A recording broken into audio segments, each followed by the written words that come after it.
임기 종료를 2달 남짓 앞둔 바이든 미국 대통령이 우크라이나가 미국이 지원한 미사일로 러시아 본토 또 쿠르스크에 배치된 북한군을 공격할 수 있도록 전격 허가했습니다. 러시아는 3차 대전 일으키려고 하느냐면서 강력히 반발하고 있는데요.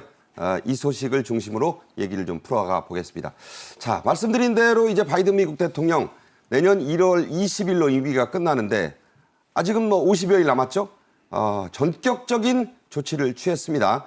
자, 이 조치 일각에서는 트럼프 당선인의 뒤통수를 친 거다 이런 말도 나와요. 예, 이제 오매불망 기다렸던 거죠. 지금까지의 전쟁이라고 하는 것은 젤렌스키 대통령은 이제 손발이 묶인 상태로 러시아와 싸우는 그런 형국이었거든요. 그런데 이번에 이제 비교적 사거리가 긴 에이테킴스의 사거리 이거를 이제 사용할 수 있도록 허용해 줬으니까 이것은 이제 굉장히 큰 거다 이렇게 보는데 두 가지 목적이 있을 것 같습니다. 하나는 어떻게 되든지 간에 북한군의 추가 파병 이걸 이제 막아야 되겠다는 경고용이 하나 있고요. 네. 다른 하나는 지금 말씀하신 것처럼 곧 있으면 이제 정권 교체가 이루어지지 않습니까? 네.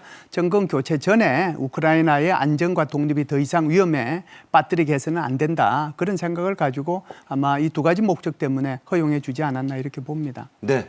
자, 젤렌스키 우크라이나 대통령 미국에까지 찾아와서 트럼프 당선인 손까지 잡고 그토록 바랐던 게 바로 이 에이테크스 미사일의 사용입니다. 그 성능과 위력 영상으로 한번 보시죠.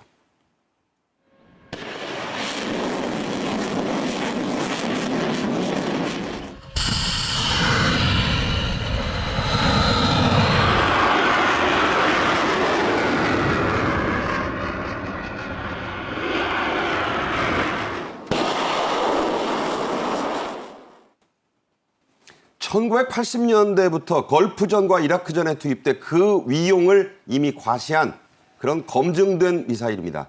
자, 미국 정부는 에이테크스의 허용 사실을 우리 정부에 사전에 통보했다고 하네요. 그렇습니다. 사전 통보, 사후 고지가 아니고 미리 우리 그 정부와 협력하고 있다는 것을 보이고 있는 것 같은데요. 그렇게 하니까 우리는 그렇게 하면서 우리가 이 취지가 소장님 말씀하신 것처럼 러시아하고 북한이 국제사회의 경고에도 무시하고 지금 북한을 추가적으로 파병하고 이런 부분에 대한 대응으로서 이 우크라이나가 스스로 방어할 수 있는 능력을 보완하는 그런 문제로 우리는 받아들이고 있다라고 얘기를 하면서 그럼에도 불구하고 또 여전히 우리 대한민국은 러시아 정부와도 이 필요한 소통을 하고 있다라고 하니까 국민들은 염려하지 않으셔도 된다. 그런 말씀 메시지를 남긴 것 같고요. 더불어서 북한이 계속 참전하는 이 부분과 관련해서 우리가 매의 눈으로 이 상황을 계속 지켜볼 수밖에 없기 때문에 이 부분에 대해서 어쨌든 통보를 받고 우리가 구체적인 행동에 나서진 않지만 정보를 교류하는 것은 굉장히 중요한 것이다. 그런 취지인 것 같습니다. 네. 자, 에이테크스 미사일은 앞서도 말씀드렸지만 이미 걸프전, 이라크전에서 위력, 파괴력을 인정받은 그런 무기인데 록히드 마틴 제작이죠? 네, 이게 원래 이제 1980년대에 소련의 영토를 좀 깊숙하게 공개해야 되겠다는 차원에서 개발을 했거든요. 네. 그런데 사실상 소련하고 구소련하고 전쟁할 일은 없었으니까. 네네. 그런데 이제 실제적으로는 언제 썼느냐 하면 결국 이제 걸프전하고 이라크전에 썼거든요. 걸프전 때는 한 30발 정도 사용한 것 같고요. 그리고 이제 이라크전은 한 40발 정도 사용했는데 주로 어디를 목표로 했느냐 하면 바로 이라크의 그런 그 미사일 기지 요걸 이제 주 타격으로 해서 그러니까 적진 깊숙이 있는 목표물이죠. 그렇죠. 한 300km 정도 사거리가 나가니까요. 네. 그렇다면은 이 우크라이나전에서 사용을 하면은 얼마든지 이 러시아 본토 타격 또 쿠르스크에 북한군 배치된 곳도 때릴 수 있다는 거 아닙니까? 네, 이게 이제 왜 이 에이테킴스가 이제 무서우냐면 사거리도 뭐 한 300-400km 나가지만 이제 이것이 그 목표물 상공에 도착을 하면 우산처럼 이렇게 안에 있는 자탄이 확 퍼집니다. 이 퍼지면은 축구장 4배 정도를 초토화시키는. 그러니까 축구장 4개가 그냥 불바다가 된다. 그렇죠. 그게 이제 초토화되는 그런 무기니까 대단하죠. 주로 이제 이 무기들은 어디다 사용이 되느냐 하면은 미사일 기지나 공군기지, 보급창기지, 주의소, 그리고 병력 직결지 등에 사용이 되거든요. 그래서 병력 직결지 등에 사용하는 걸 보면 아마 북한군의 지휘소나 북한군이 모여있을 때 사용은 하는데 네. 그것 말고도 이렇게 뭐 400km 나가는 이런 에이티킴스 말고도 사실상 미국이 우크라이나 제공해준 여러 가지 단거리 미사일들이 많이 있어요. 그걸 가지고 충분히 북한군을 타격할 수 있다 이렇게 저는 봅니다. 네. 그러니까 지금까지는 봉인을 해놓았던 이런 무기들을 바이든 대통령이 그 봉인을 떼버린 겁니다. 그런 의미가 지금 있습니다. 우크라이나는 바이든 대통령의 러시아 본토 타격 허가 전에도 에이테크스로 러시아 헬기 비행장을 공격한 바 있습니다. 영상 보겠습니다. 우크라이나에 지금 제공이 된 에이테킴스는 일단 확산탄인 초기형이 사용된 게 확인됐습니다. 우크라이나는 이걸 이용해서 러시아군의 공격 헬기들이 배치된 비행장을 타격했는데요. 확산탄을 사용했기 때문에 단 몇 발만으로도 비행장에 주둔한 다수의 헬리콥터가 무력화됐습니다. 러시아군은 공격 헬기를 사건 이후에 분산해서 운용할 수밖에 없어요. 그러니까 어떻게 되냐면은 전에는 전장에서 뭐 100몇십 킬로미터밖에 안 떨어진 정말 코앞까지 비행장에 딱 모아가지고 효율적으로 운영을 했는데 지금은 훨씬 멀리 떨어진 러시아 본토의 비행장에서 출격을 시켜가지고 오는 방식이다 보니까 운용 효율이 굉장히 떨어질 수밖에 없는 그런 상황입니다. 자, 우크라이나와 러시아 싸우는 것도 그 문제지만 쿠르스크에 지금 북한군이 10,000명 이상, 북한 추정군이 10,000명 이상 갔다고 하니까 여기를 타격하는 그 가능성이 제기됩니다. 네, 근데 이제 북한군의 직결지에 대해서 사용하는 것은 비단 이게 에이테킴스뿐만 아니고요. 하이마스라고 하는 것이 고속기동 포백 로켓이거든요. 이게 사거리가 한 80km 정도 갑니다. 이거 지금 한 50대가 지금 우크라이나에 있고요. 네. 이거 말고도 좀 이제 복잡하긴 한데 GLSDB라고 하는 그런 사거리 한 150km 나가는 폭탄도 있고요. 또 GMLRS라고 하는 사거리 한 120km 나가는 그런 로켓도 있거든요. 그렇기 때문에 120km 나가는 거, 150km 나가는 거, 80km 나가는 거 다양한 사거리들이 있기 때문에 이런 사거리가 나가는 이런 무기 체계들을 이용을 해서 북한 밀집 지역이나 북한군들이 있는 곳을 타격할 수가 있죠. 네. 자, 다음 소식으로 가겠습니다. 한동안 잠잠했죠. 북한의 쓰레기 풍선이 오늘 새벽부터 날아왔습니다. 하도 많이 쏘니까 이 세기도 복잡한데 올해 들어서만 31번째네요. 깜짝 놀랐습니다. 벌써 이렇게 많이 됐느냐. 31번째로 북한 쓰레기 풍선을 또 날렸는데 이 북풍이 불다 보니까 그것이 이 수도권 일대에 상당히 많이 떨어지고 있다라고 얘기를 하고 있는데요. 합참 관계자는 지난 18일 새벽부터 보양을 시작해서 25일 만에 또 토발을 재개했다라고 하는데요. 실제 경기 북부 경찰서 같은 경우에는 관내에 쓰레기 보러 보이는 것이 신고가 한 20건 정도 접수됐다고 합니다. 신고된 것만 그래요? 그렇죠. 그리고 또 경찰에서는 18건을 인수해서 군에 인수인계를 했다고 하는데요. 아직까지는 인명이나 재산상 피해가 발생하지 않았다라고 하는데 만일 발견했을 경우에는 손대지 마시고 근처에 있는 군부대나 경찰에 반드시 신고를 해달라라는 당부를 꼭 전해달라는 이 부분인 것 같습니다. 네. 자, 지난 10월이었죠. 폴란드와의 정상회담 직전에 대통령실 경내까지 북한의 쓰레기 풍선에서 떨어진 그 낙하물들이 들어왔었지 않습니까? 그때 합참이 발표했던 강력한 비난 성명 다시 들어보겠습니다. 북한은 치졸하고 비열한 7천여 개의 오물 쓰레기 풍선을 부양하여 우리 국민의 불안과 함께 인적, 물적 피해를 발생시켰으며 국빈 행사장에도 떨어뜨리는 등 결코 간과할 수 없는 도발 행위를 자행하였다. 북한의 행위는 선을 넘고 있으며 이후 발생하는 모든 사태의 책임은 북한에 있음을 다시 한번 엄중 경고한다.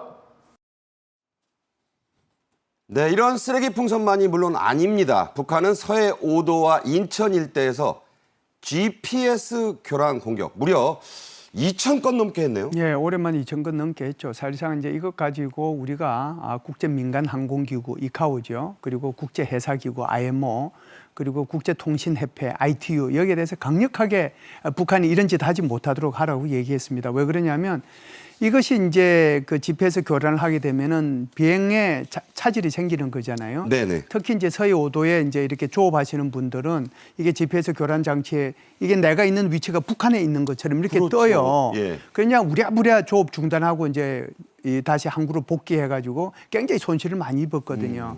그래서 이런 것들 때문에 이제 얘기를 했는데 예. 북한이 잠시 이제 좀 주춤하더니만 다시 요새 계속해서 이렇게 집회에서 교란하거든요. 지난번하고 조금 다르긴 해요. 지난번은 이제 개성하고 해주 쪽에서 완전히 남한 쪽으로 향해가지고 이렇게 집회에서 교란을 했는데 지금 교란하고 있는 것은 북서쪽을 향해서 교란을 하고 있거든요. 네네. 그러니까 이 말의 핵심은 사실상 지난번에 평양 상공의 무인기 어쩌고저쩌고 하면서 난리법석을 한번 피운 적이 있지 그렇죠. 않습니까? 그러면서 그 경로를 북한에서 공개를 했는데 그게 백령도에서 완전히 서해상을 따라가지고 평양으로 들어가는 그 경로를 공개했거든요. 그렇죠. 그래서 향후에 혹시 이런 무인기를 이렇게 띄우게 되면은 그때 전파 교란을 해서 무인기를 이렇게 이제 기능을 저하시키겠다 또는 떨어뜨리겠다는 그런 목적으로 지금 훈련을 하고 있다 이렇게 보죠. 네. 북한은 훈련이지만 우리 어민들에게는 생계 위협입니다. 이 점을 좀 알았으면 좋겠어요. 북한 선전선동부 제1부부장 공식 명칭은 그렇죠. 김정은의 여동생 김여정이 대북전단과 함께 북한 지역에 살포된 초코파이 풍선에 대해 참 입에 담지 못할 욕설과 폭언을 퍼붓네요. 그렇습니다. 북한에서는 우리에게 분열을 비롯한 쓰레기를 보냈습니다만 우리는 이른바 정이라는 이름의 초코파이, 젤리, 또 여성 위생용품 이런 것들을 보냈는데 이 부분과 관련해 가지고 지금 그 김여정 같은 경우에는 대한민국 국민들을 혐오스러운 제 말씀도 하기가 그렇습니다. 다 짐작하세요. 예. 예, 뭐 잡종계 땡땡 그리고 쓰레기 이런 식으로 표현을 하면서 이 그 혐오스러운 뭐뭐들에 대한 분노가 하늘 끝에 닿았다라고 하면서 쓰레기들은 대가를 치르게 될 것이다라는 그거를 지금 퍼붓고 있는 것 같습니다. 그러니까 순화한 표현이 그냥 저 정도예요. 예. 그러니까 X도 안 물어갈 더러운 오물짝들이다. 아니, 저게 그렇습니다. 왜 오물짝입니까? 그렇습니다. 말씀하신 것처럼 북한 같은 경우에는 식량 상태가 워낙 안 좋다 보니까 이게 그 바다로는 이제 쌀도 보내고 1달러 지폐도 보내고 북한 인민들 특히 여성과 아이들에게 필요한 영양제나 유생용품을 보냈는데 이것을 그대로 공개를 하면서 결국 이것은 대남 메시지이기도 하지만 북한 인민들에게 당신들 이거 쓰지 마라는 메시지, 협박하는 메시지로 동시에 보내는 건 아니겠습니까? 네. 네. 아유, 참. 초코파이는 개성공단 시절부터 북한의 인기 상품이 된 지 오래입니다. 하나의 그 남한을 상징하는 제품이 된 지 오래네요. 네, 그렇죠. 이제 개성공단 가동하고 나서 이제 초코파이를 간식으로 줬어요. 그런데 이게 너무 인기가 있어가지고 거기에 이제 근무하시는 분들이 초코파이를 먹는 사람이 없어요. 전부 다 그거 가지고 가서 자기 자식들 주거나 동생 주거나 그렇지 않으면 이것을 이제 암시장에 팔아가지고 팔면은 돈이 뭐 몇 배로 남으니까. 그러니까 저렇게 변화한 거예요. 그렇죠. 네. 이제 그러다 보니까 북한에서 결국은 2014년도에 간식으로 초코파이 주지 말라고까지 이제 요구를 했을 정도거든요. 네네. 제발 딴 거 줘라. 그렇죠. 초코파이 때문에 북한 난리 나겠다. 네, 그러다 보니까 저 초코파이는 북한 전 주민이 알고 있습니다. 그런데 이번에 이제 그 풍선에 보낸 게 초코파이가 들어 있었잖아요. 김여정이가 이제 화가 좀 잔뜩 난 이유가 북한 전 주민들이 알고 있는 초코파이가 그 속에 들어 있었다는 거예요. 왜 초코파이 주냐? 그렇죠. 네. 이제 그것 때문에 왜 그러냐면 그렇게 되면 북한 주민들이 그거를 신고를 안 하고 자기가 가진다는 거죠. 아니, 돈이 되는데요. 그러니까 예, 이게 정말 좀 믿기 힘들다는 분들도 계십니다만 북한에서는 이 초코파이 하나 값이 노동자의 한 달 월급 정도로 거래된다고 합니다. 탕이나 죽으로 끓여 먹는 분들이 있다는데 이게 탈북자들의 증언에도 나와요. 그렇습니다. 사실 우리 1950년대, 60년대 보릿고기가 있고 우리 엄마들이 쌀 한 줌으로 해서 미음을 끓여서 온 가족을 먹였던 그런 모습이 지금 21세기 북한에 있다는 건 아니겠습니까? 미군 부대 꿀꿀이족도 있었죠. 그렇죠. 그렇듯이 자, 저게 초코파이 탕 만드는 장면 시연한 겁니다. 저는 처음 저게 무슨 단팥죽인가 했는데 그게 아니고 초코파이 하나를 넣어가지고 이 온 부글부글 끓이면은 이 저런 식으로 초코파이 죽이 된다라고 하는데 실질적으로 이 푹 끓여서 한 사발 먹으면 하루가 든든하다고 하는데 우리 보통 사람들 커피 한잔 하면서 디저트로 하나 먹으면은 그냥 이게 말 그대로 식사하고 나서 간식으로 먹는 건데 이 사람들은 저것을 주식으로 먹고 저거 하나에 속이 든든하다는 모습을 보면서 도대체 북한의 인권이 어디 있느냐라는 기본적인 식사조차도 못한다는 것에 분노를 느끼지 않을 수 없는 것 같은데요. 이것이 임금 대신에 지난번 그 개성공단 같은 경우에는 월급 대신에 초코파이를 달라. 왜냐? 월급을 주면은 자기한테 안 주고 노동당에서 다 가지고 간 다음에 조금 쥐꼬리만큼 줬지 않습니까? 그러니까 아예 현물로 초코파이를 달라라고 했는데 실제 그때 같은 경우에도 개성 근처에서는 물량이 많으니까 비교적 쌌지만 평양 넘어 함경도까지 가면은 굉장히 비싸졌다는 건 아니겠습니까? 전방에서는 엄청나대요. 결국 북한 내에서도 시장 원리가 작동된다라는 것을 보여주고 있는데 아마 이와 같은 그 북한에 대한 이 촉파이 공세가 북한의 변화를 유도하는 하나의 어떤 촉매제가 될 수 있다고 하면 그 나름대로도 가치가 있는 것이 아닌가 생각해 볼 수 있는 것 같습니다. USB가 북한의 의식을 무너뜨린다면 초코파이는 북한 분들의 입맛을 사로잡고 있습니다. 자, 김정은이 10년 만에 대대장 정치 지도원 대회란 걸 개최를 했습니다. 자, 이거 어떤 회의인가요? 예, 이게 북한의 이제 기본적인 수경의 기본 단위가 대대 단위예요. 이제 육군 같은 경우에. 그러니까 대대장이 굉장히 중요한 역할을 하게 되겠죠. 그리고 이제 거기에 정치 지도자라고 하는 것은 이게 이제 충성심, 정훈 교육을 담당하고 그리고 이제 대대장을 감시 감독하는 사람이 이 사람입니다. 이제 어떻게 보면 10년 만에 이게 정치 지도자 회의 그리고 이제 대대장 회의를 개최한 건데 김정은이가 만기칠람 하는 거죠. 그럼에도 불구하고 다 그냥 대대장들도 다 만나는 거죠. 그렇죠. 그럼에도 불구하고 저는 두 가지 목적이 있다라고 봅니다. 하나는 네네. 아무래도 이번에 이제 우크라이나 파병을 하니까 군내 이제 군심이 좀 동요할 거 아니에요. 그렇죠. 이걸 가지고 좀 이제 제대로 좀 꽉 잡아야 되겠다는 그런 생각이 하나 있었을 거고요.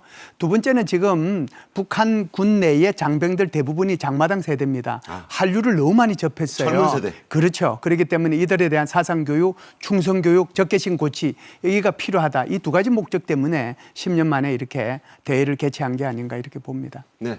40대 전후의 이 대대장들 보고 야, 그 장마당 아는 그 젊은 아들 좀 니들이 꽉 다 잡아라우. 이렇게 하기 위해서 이 회의를 했다는 분석이신데 저도 공감이 됩니다. 김정은이 이 회의에서 쏟아냈다는 강경 발언들 저희가 좀 간추려 봤죠? 그렇습니다. 김정은이 뭐라고 했냐면은 핵 무력을 한계 없이 강화하자. 그래서 전쟁 준비 완성에 총력을 다하자라고 했습니다. 그 인민들의 먹고 사는 문제가 중요할 텐데 그것보다 전쟁 준비 완성에 총력을 가자라고 해서 성군 정치를 강화한 것 같고요. 더불어서 그 김정은 같은 경우에는 핵무력 강화 노선은 이미 불가역적인 정책이 된 지 오래다라고 얘기를 하고 있는 것 같은데 우리 대한민국에서 정말 북한의 비핵화를 위해서 정말 우리 그 대한민국 정부와 국민들이 관심을 가지고 여론전을 해야 되는 상황이 아닌가 봅니다. 네. 김정은은 이 자리에서도 러시아에 군대 보냈다는 얘기는 한마디도 하지 않았다고 합니다. 그리고 미국과 서방 국가만 드립다 비난했다고 하는데 자, 이 이중 플레이 어떻게 해석하십니까? 예, 이제 김정은이 이렇게 얘기하죠. 미국과 서방이 우크라이나 전에 참전하고 있는데 그 참전하는 것은 실전 경험을 하는 거고 그 실전 경험을 통해서 전 세계에 훨씬 더 많이 개입하기 위해서 하는 거다. 그래서 언제 어디서 전쟁이 일어날지 모르고 이것이 제3차 세계대전으로 갈 수 있다. 그래서 사실상 여기에서 말은 안 했지만 네. 파병에 대해서 우리가 바로 러시아에 파병한 이유도 이런 실전 경험을 쌓기 위해서 하는 거다라고 하는 것을 말하고 싶었던 거죠. 네. 그러면서 사실상 어떻게 보면은 전쟁 분위기 조성해가지고 군을 장악하겠다는 그런 의도가 있었지 않았나 이렇게 봅니다. 네. 자, 최 변호사님. 네. 북한 매체들이 지금까지도 트럼프의 당선 소식을 전하지 않고 있다고 하는데 이유가 뭘까요? 그렇습니다. 허밋 킹덤, 은둔자의 나라라고 하듯이 전 세계의 미국의 대통령 당선 소식조차도 인민들에게 공개하지 않는다? 이게 뭔가 의도가 보이는 것 같은데요. 결국 지금 그 트럼프 2기와에 대해서 트럼프 대통령 당선자가 어떻게 나오는지 면밀하게 반응하기 위한 대응을 하고 있는 것이고 결국 눈치 보는 눈치 작전이 아닌가 이런 평가가 높은 것 같은데요. 결국 그의 미국의 대응에 대해서 어떤 식으로 반응할지 그 타이밍과 수위를 고민하고 있다. 이런 분석이 상당히 유력한 것이 아닌가 생각합니다. 네. 자, 북한이 트럼프를 어떻게 생각하고 김정은이 트럼프를 어떻게 다룰지 고민에 고민을 거듭하고 있는 시간이 지금도 이어지고 있습니다.